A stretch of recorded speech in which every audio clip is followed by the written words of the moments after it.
Pandey coaching की पाठशाला में आज पुनः आपका स्वागत है। और आज हम इतिहास के जो प्रथम पाठ है उस पाठ से मैं आज उसके जो मुख्य टॉपिक है जिसका नाम है बिस्मार्क, एक बहुत ही इतिहास का बड़ा नाम जिसका नाम है बिस्मार्क। यानी आज हम बिस्मार्क के बारे में पढ़ेंगे। और याद रखिए कि यह हमेशा जब भी 10th क्लास का एग्जाम होता है तो इसमें जरूर ये क्वेश्चन पूछता है। और हम शुरू करते हैं बिस्मार्क के बारे में। कहता है कि बिस्मार्क जो जर्मन डाइट का त्रासा में प्रतिनिधित्व हुआ करता था। जर्मन डाइट, डाइट का अर्थ क्या होता है? संसद।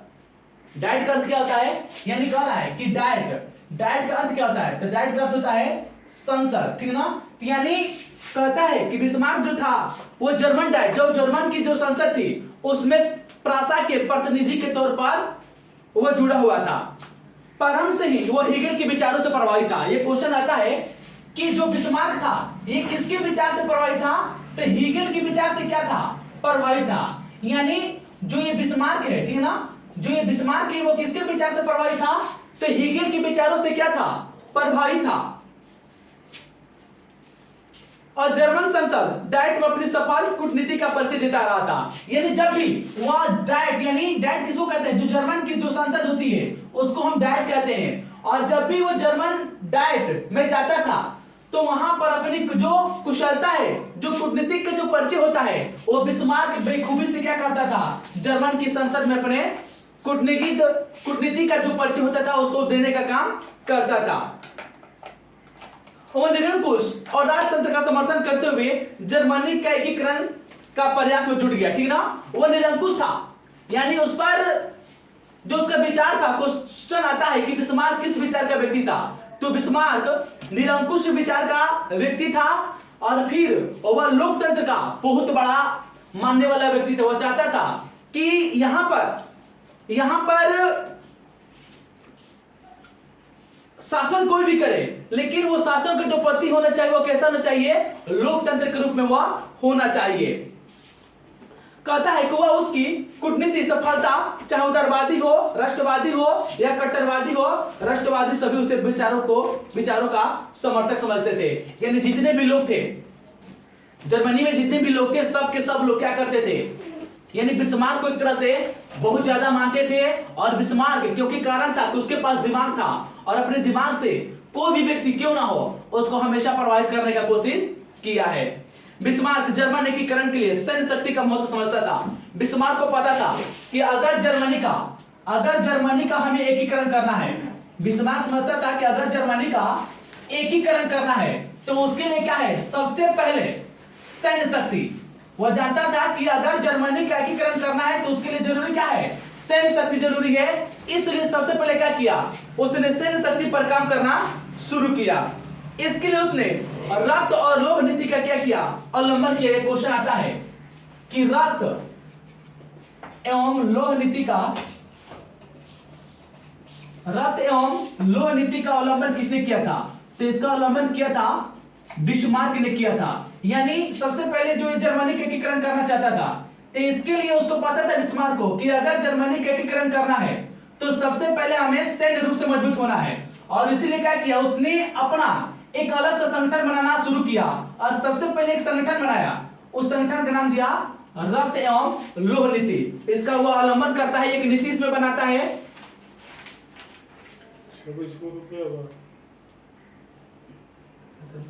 इसका तात्पर्य था कि सैन्य उपाय से ही जर्मनी का एकीकरण संभव था। वो जानता था कि अगर जर्मनी का एकीकरण हो सकता है तो वो किससे हो सकता है? सैन्य शक्ति से हो सकता है। इसलिए उसने रक्त एवं लोह नीति का अवलंबन किया। उसने अपने देश में अनिवार्य सैन्य शक्ति सेवा लागू कर दी, ठीक ना। वह कह रहा है कि इस प्रकार से वो अपने देश में अनिवार्य सैन्य सेवा लागू कर दी। यानी हो सकता है कि इसका अर्थ यह होगा कि जितने भी यहाँ के लोग होंगे वो कम से कम क्या करेंगे? उनके घर का सदस्य हो सकता है, वो कम से कम सेना में अपना जरूर समय देंगे। कालांतर उसने 1830 के ऑस्ट्रिया प्रासा संधि का विरोध करना शुरू किया। क्वेश्चन आएगा कि वह ऑस्ट्रिया प्रासा, ठीक है ना, 1830 में ऑस्ट्रिया 1830 में ऑस्ट्रिया प्रासा संधि होता है। 1800 क्वेश्चन आएगा कि ऑस्ट्रिया प्रासा की संधि कब हुआ था? 1830 में हुआ था। और बिस्मार्क इसका क्या करता है? बिस्मार्क इस संधि का विरोध करना शुरू करता है। यदि जानता था कि जब ऑस्ट्रिया और प्रासा में संधि होगा तो जरूर है कि ये क्या होगा, जर्मनी के एकीकरण की बाधा बनेगा। इसलिए 1830 में क्या करता है, वह इस संधि का विरोध करना शुरू करता है। कहता है कि जिसमें प्रासा के नेतृत्व में जर्मनी के एकीकरण नहीं किया जाना था। वह चाहता था कि जर्मनी के एकीकरण होगा, लेकिन प्रासा के नेतृत्व में जर्मनी के एकीकरण नहीं होगा। इस कारण अब प्रासा के नेतृत्व में जर्मनी के एकीकरण की भावना जोर पकड़ने लगी। और इधर जो बातें हवा में उड़ने लगी कि भाई जर्मनी के एकीकरण हो सकता है, तो प्रासा के नेतृत्व में हो सकता है। बिस्मार्क ने अपनी नीतियों से प्रासा का शुद्धिकरण किया और इस कारण प्रासा ऑस्ट्रिया से किसी महीने में कम नहीं रह गया। यानी बिस्मार्क जो प्रासा का प्रतिनिधि हुआ करता था जर्मन संसद में, और वह क्या करता है, उसके पास इतना कूटनीतिक चाल था, उसने चाल से क्या किया, प्रासा का लोगों का शुद्धिकरण करना शुरू किया और एक तरह से वो बताया कि प्रासा भी किसी मामले में ऑस्ट्रिया से कम नहीं है। तब बिस्मार्क ने ऑस्ट्रिया के साथ मिलकर 1864 में सेल्सविग और होल्स्टीन राज्यों के मुद्दे को लेकर डेनमार्क पर आक्रमण किया। यह क्वेश्चन आता है कि बिस्मार्क ऑस्ट्रिया के साथ मिलकर डेनमार्क पर आक्रमण कब किया? बिस्मार्क ऑस्ट्रिया के साथ मिलकर डेनमार्क पर आक्रमण कब करता है? 1864 ईस्वी में। ये ऑस्ट्रिया के साथ क्या करता है? बिस्मार्क जो है वह ऑस्ट्रिया के साथ मिलता है और मिलकर ये डेनमार्क पर क्या करता है? ये डेनमार्क पर आक्रमण करता है। यानी 1864 में ऑस्ट्रिया के साथ ये मिल जाता है और मिलने के पश्चात डेनमार्क पर ये आक्रमण कर देता है। मुद्दा था वहां दो राज्य था, उसका नाम था सेल्सविग और होल्स्टीन। इन मुद्दों के लेकर वह डेनमार्क पर आक्रमण कर देता है, क्योंकि उन पर डेनमार्क का नियंत्रण था। जो होल्स्विग और होल्स्टीन है, जो सेल्सविग और होल्स्टीन है, इन राज्यों पर डेनमार्क का अधिकार था और बिस्मार्क का नजर था कि कम से कम इस राज्य पर हमारा अधिकार हो जाए। जीत के बाद सेल्सविग प्रासा का अधीन हो गया। जब जीता जाता है तो जो सेल्सविग था वो प्रासा का अधीन कर दिया गया और जो होल्स्टीन था वो ऑस्ट्रिया का अधीन कर दिया गया। क्योंकि इन दोनों राज्यों में जर्मन की संख्या अधिक थी, ये जो दोनों क्षेत्र था, इन दोनों क्षेत्रों में जो जर्मन के जो लोग थे उनकी संख्या अधिक थी। अतः प्रासा ने जर्मन राष्ट्रवादी भावनाओं को भड़काकर विद्रोह फैला दिया, क्योंकि प्रासा जानता था कि यहाँ पर जर्मन रहता है और वह मन ही मन क्या करता है, विद्रोह फैलाने का काम शुरू कर देता है, जिसे कुचलने के लिए ऑस्ट्रिया की सेना प्रासा के क्षेत्र को पार करना जाना था और प्रासा ने ऑस्ट्रिया को ऐसा करने से रोक दिया। जो विद्रोह होता है वो विद्रोह प्रासा फैलाता है, क्योंकि प्रासा चाहता था कि जो क्षेत्र चला गया है ऑस्ट्रिया के पास वो भी हम क्या करें, अब अपने पास रख ले। इसके लिए वो क्या करता है, इसके लिए वो भड़काने का काम करता है, प्रासा भड़का देता है और यह बात ऑस्ट्रिया को पता चलता है। तो ऑस्ट्रिया को जाना था, अगर उसे कुचलने के लिए, रोकने के लिए, तो प्रासा का पार करके जाना था, लेकिन बीच में प्रासा कहता है कि आप हमारे क्षेत्र को जाकर लांघकर आप उस क्षेत्र में नहीं जा सकते हैं। यानी बीच में क्या करता है, ऑस्ट्रिया का जो सेना जा रही थी उसको रोक दिया जाता है प्रासा के द्वारा। यह बिस्मार्क की नीति और अंतर्गत ऑस्ट्रिया की युद्ध करना असंभावित था, परंतु वह ऑस्ट्रिया को आक्रमणकारी साबित करना चाहता था, क्योंकि ऑस्ट्रिया भी जानता था कि बिस्मार्क के रहते हुए हम आक्रमण उस पर नहीं कर सकते थे।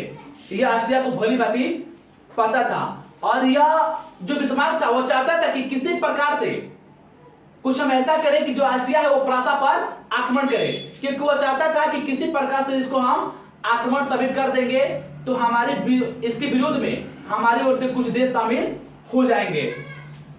अब तो उसने फ्रांस के साथ समझौता कर लिया, क्योंकि बिस्मार्क मैंने पहले बताया था कि काफी तेज तर्रार वो व्यक्ति था और वह ऑस्ट्रिया को आक्रमणकारी सिद्ध करने के लिए वह फ्रांस से क्या करता है, समझौता करता है।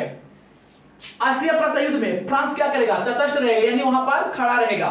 इसके लिए उसने फ्रांस को कुछ क्षेत्र भी देने का वादा किया। उसने फ्रांस के साथ समझौता करता है और कहता है कि अगर आप हमारा साथ देंगे तो हम जीतने के पश्चात आपको कुछ क्षेत्र उसमें से हम देंगे, ऐसा वह वादा करता है। बिस्मार्क ने इटली के साथ साथ विक्टर इमैनुअल से भी संधि कर ली। ये धीरे धीरे इसके पास कुछ था नहीं, लेकिन इतना वो दिमाग का तेज था कि पहले फ्रांस के साथ तो वो संधि करता है, फिर वहां के जो शासक था जिसका नाम था विक्टर एमेनुएल, उसके साथ भी वो क्या करता है, संधि कर ली, जिसके अनुसार ऑस्ट्रिया प्रसा युद्ध में इटली को ऑस्ट्रियाई क्षेत्र पर आक्रमण करना था, ठीक ना। और वहां पर ऐसा होता है कि इटली जो था वह क्या करेगा, वह ऑस्ट्रियाई का जो क्षेत्र होगा, जो ऑस्ट्रिया का क्षेत्र होगा उस पर वह आक्रमण करेगा। अतः अपने अपमान के चुप ऑस्ट्रिया ने 1866 में प्रासा के खिलाफ सोडेवा युद्ध की घोषणा कर दी।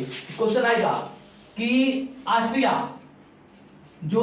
है सुडेवा, जो ऑस्ट्रिया है सुडेवा युद्ध की घोषणा कब करता है, तो 1800 सिडेवा, जो ऑस्ट्रिया है सिडेवा युद्ध की घोषणा कब करता है, तो 1866 में ऑस्ट्रिया क्या करता है, सिडेवा युद्ध की घोषणा करता है। क्वेश्चन आता है हमेशा कि ऑस्ट्रिया ने सिडेवा युद्ध की घोषणा कब किया था, 1866 में किया था। ऑस्ट्रिया दोनों तरफ से युद्ध में फंस गए, यानी इस युद्ध में क्या होता है, ऑस्ट्रिया फंस जाता है और इस युद्ध में बुरी तरह से क्या होता है, उसकी हार होती है तथा उसका धीरे धीरे जो जर्मन क्षेत्र था उस पर से उसका प्रभाव कम हो जाता है। और इस प्रकार से जो जर्मनी था, जर्मनी में 2/3 जो एकीकरण का काम करने का था वो क्या होता है, वो बिस्मार्क के नेतृत्व में पूरा हो जाता है। शेष जर्मनी के एकीकरण करने के लिए फ्रांस के साथ युद्ध करना आवश्यक था। बिस्मार्क जानता था कि अब अगर पूरी तरह से जर्मनी का एकीकरण करना है तो सबसे पहले फ्रांस के साथ युद्ध करना जरूरी है। यानी एक तरह से देख सकते हैं कि सबसे पहले वो ऑस्ट्रिया के साथ संधि करता है डेनमार्क को आक्रमण करने के लिए, उसके बाद वो जानता था कि वह ऑस्ट्रिया को हटाना है तो फ्रांस के साथ संधि करता है, और अब जानता था कि फ्रांस को हटाना जरूरी है तो फ्रांस के साथ युद्ध कर रहा वह सोच रहा है। क्योंकि जर्मनी के दक्षिण रियासतों के मामले में फ्रांस का हस्तक्षेप था, जो जर्मनी का दक्षिणी भाग था उस भाग पर पूरी तरह से फ्रांस का क्या था, हस्तक्षेप था। इसी समय स्पेन की राजगद्दी का मामला उभर आया। उसी समय क्या होता है, जो स्पेन है, स्पेन में गद्दी खाली होता है और वहां पर गद्दी पर बैठने के लिए मामला तेजी से काफी उछलता है, जिस पर प्रासा के राजकुमार की स्वाभाविक देदारी थी। यानी मुख्य रूप से जो प्रासा के राजकुमार थे उनका देदारी बनता था कि वो स्पेन की राजगद्दी पर बैठे, परंतु फ्रांस ने खुल कर क्या किया, विरोध किया। फ्रांस कहता है कि इस पर प्रासा के राजकुमार नहीं बैठेंगे। इस संदर्भ में एक लिखित वादा मांगा। फ्रांस क्या करता है, प्रासा से क्या करता है, लिखित वादा मांगता है कि वहां के राजकुमार इस गद्दी पर नहीं बैठेंगे। परंतु बिस्मार्क ने इस बात को तोड़-मोड़ कर क्या किया, प्रेस के सामने जारी कर दिया। इसी बात को जो बिस्मार्क है वो तोड़-मोड़ कर क्या करता है, मीडिया के सामने रख देता है। फलस्वरूप जर्मन राष्ट्रवादियों ने इसका खुलकर विरोध शुरू कर दिया। और जब ये बात मीडिया के माध्यम से, प्रेस के माध्यम से लोगों को पता चलता है जर्मन के लोगों को, तो उन्होंने क्या किया, फ्रांस का विरोध करना शुरू कर दिया। इसमें चिढ़कर 19 जून 1870 को फ्रांस के शासक नेपोलियन ने प्रासा के खिलाफ युद्ध की घोषणा कर दी और सेडान की लड़ाई फ्रांसीसियों की जबरदस्त हार हुई। फिर क्या होता है, 19 जून 1870 में जो फ्रांस का शासक था, इसमें जो फ्रांस का शासक था वो क्या करता है, ये सेडान युद्ध, ये होता है सेडान युद्ध, ये था सिडेवा युद्ध। तो क्वेश्चन आएगा कि सेडान युद्ध की घोषणा कौन करता है, तो फ्रांस का शासक जिसका नाम था नेपोलियन, वो क्या करता है, वो प्रासा के खिलाफ सेडान युद्ध की घोषणा कर देता है। कब, 19 जून 1870 में वो सेडान युद्ध की घोषणा करता है और इस युद्ध में बुरी तरह से क्या होता है, फ्रांस पराजित होता है। तदुपरांत 10 मई 1871 को फ्रैंकफर्ट की संधि हुई। ये दोनों बहुत अच्छा क्वेश्चन है कि फ्रैंकफर्ट की संधि कब हुई थी, तो 10 मई 1871 में हुई और दोनों देशों में प्रासा और फ्रांस में समझौता होता है कि अब दोनों देश क्या करेंगे, शांति से अपने अपने क्षेत्र में रहेंगे। इस प्रकार सेडान के युद्ध में एक महाशक्ति का पतन और दूसरी महाशक्ति जर्मनी का उदय हुआ। यानी जो सेडान के युद्ध होता है तो उस युद्ध में एक महाशक्ति था फ्रांस, उसका पूरी तरह से पतन होता है और दूसरी महाशक्ति जो जर्मनी था उसका उदय होना शुरू होता है। अंततः जर्मनी 1871 तक एक एकीकृत राष्ट्र के रूप में यूरोप के राजनीतिक मानचित्र पर स्थान पाया। यह भी क्वेश्चन आता है कि जर्मनी यूरोप के मानचित्र पर स्थान कब पाता है एक राष्ट्र के रूप में, तो 1871 में एक राष्ट्र के रूप में उसको मानचित्र पर स्थान मिलता है। इस प्रकार राष्ट्रवाद ने सिर्फ 2 बड़े राज्यों को उदय को ही सुनिश्चित नहीं किया बल्कि अन्य यूरोपीय राष्ट्रों को भी कारण राजनीतिक उथल पुथल शुरू कर दिया। यानी जर्मनी का जो एकीकरण का जो मुद्दा था वो धीरे धीरे राष्ट्रों पर भी पड़ता है और उनको भी लगता है कि नहीं, हमें जर्मनी से कुछ सीखना चाहिए और हमें भी अपने देश में राष्ट्रवाद का विकास करना चाहिए। वस्तुतः इसके मूल राष्ट्रीयता की भावना, लोकतांत्रिक विचार का उदय हुआ। धीरे धीरे लोगों को लगा कि अब राजतंत्र नहीं चाहिए, अब हमें लोकतंत्र चाहिए जहां पर जनता का पूरी तरह से क्या हो, अधिकार हो। अगर शासन भी कोई करे तो जनता से बीच से उठकर कोई व्यक्ति जाकर वहां पर शासन करे। हंगरी, बोहेमिया, यूनान में स्वतंत्रता आंदोलन इसी राष्ट्रवाद का परिणाम था। यानी जर्मन राष्ट्रवाद का परिणाम ही इन तीनों देशों पर पड़ता है, जिसका नाम है हंगरी, बोहेमिया, यूनान। वहां से, जर्मनी से ये लोग सीखते हैं और कहते हैं कि अब हमारे देश में भी राष्ट्रवाद का विकास होना जरूरी है।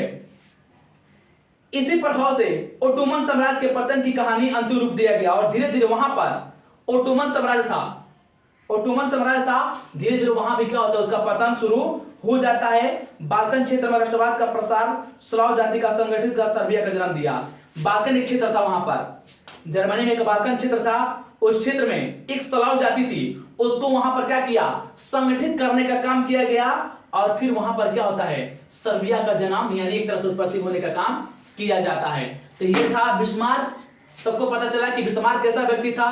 बिस्मार्क लोकतांत्रिक विचारों का व्यक्ति था और जो जर्मन की संसद थी, उस जर्मन की संसद में वो प्रासा के प्रतिनिधि के तौर पर काम करता था। और सबसे पहले वो जानता था कि जो जर्मन है वो 300 छोटे बड़े राज्यों में विखंडित हो चुका था। अगर उसको एकीकरण करना है तो सबसे पहले वो जानता था कि हमारे पास सैन्य ताकत चाहिए और सैन्य ताकत करने के लिए उसने रक्त एवं लोह नीति का क्या किया, अवलंबन किया। और इस नीति का मुद्दा यह था कि इस नीति के कारण वो सैन्य शक्ति को बढ़ाना चाहता था और सबसे पहले जानता था कि मुझे अपने आप को मजबूत करते हुए जो क्षेत्र है उसको एकीकरण करना है। इसके लिए वो क्या करता है, सबसे जो बड़ा दुश्मन था ऑस्ट्रिया के साथ संधि करता है और संधि करते हुए डेनमार्क के कब्जे में दो क्षेत्र था, सेल्सविग और होल्स्टीन, उन दोनों को क्या करता है, आजाद करा लेता है। एक भाग प्रासा को मिलता है और एक भाग मिलता है ऑस्ट्रिया को। लेकिन दोनों राज्यों में जर्मन लोगों की संख्या अधिक थी, इसलिए क्या किया, इसने चाल चला और फिर क्या करता है, और वहां पर जो लोगों में विद्रोह है वो भड़काने का काम करता है। नतीजा ये होता है कि ऑस्ट्रिया प्रासा पर आक्रमण करने का विचार करता है और ऐसा होता भी है।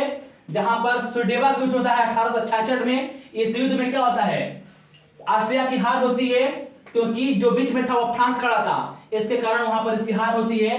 फिर अब जानता था कि फ्रांस सबसे बड़ा कारण है एकीकरण का, तो फ्रांस के साथ भी क्या करता है, युद्ध करता है। जो युद्ध था वो हुआ था 19 जून 1870 में हुआ था सेडान युद्ध। इस युद्ध में क्या होता है, बुरी तरह से फ्रांस की हार होती है और फिर इसके बाद वह अपने तरीके से एक तरह से पूरी जर्मनी का एकीकरण करने का काम किया था।